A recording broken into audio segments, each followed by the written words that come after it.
আমরা সবাই মিলে চেষ্টা করব পাণ্ডবেশ্বর মানুষকে পরিষেবা দেওয়ার। পাণ্ডবেশ্বরে মোট দুটো বিধায়ক কার্যালয় থাকছে, একটা হরিপুরে বিধায়ক কার্যালয় থাকবে আর একটা সরপি মোড়ে, সেখানে আমাদের একটা বিধায়ক কার্যালয় থাকবে। একদিন হরিপুর এবং একদিন সরপি, দু জায়গাতে আমরা বসবো এবং বিধায়ক হিসাবে যে দায়িত্ব আমাদের দল আমাদেরকে দিয়েছে, সরকার দিয়েছে, সেটা পালন করার চেষ্টা করব। এইটুকুই আপনাদের সঙ্গে শেয়ার। এবার আজকের অনুষ্ঠান এখানে আমরা শেষ করছি, আগামী দিনে আবার দেখা হবে। ধন্যবাদ। না দেখুন, এটা আমাদের দলের কর্মীরা দেখিয়ে দিল যে এইভাবেও ফিরে আসা যায়।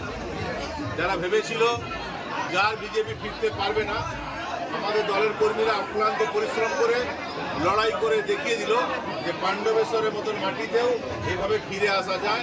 এটা অনেক অনেক দলের কর্মীদের কাছে একটা প্রেরণাদায়ক যোগান এই ধরনের ঘটনা।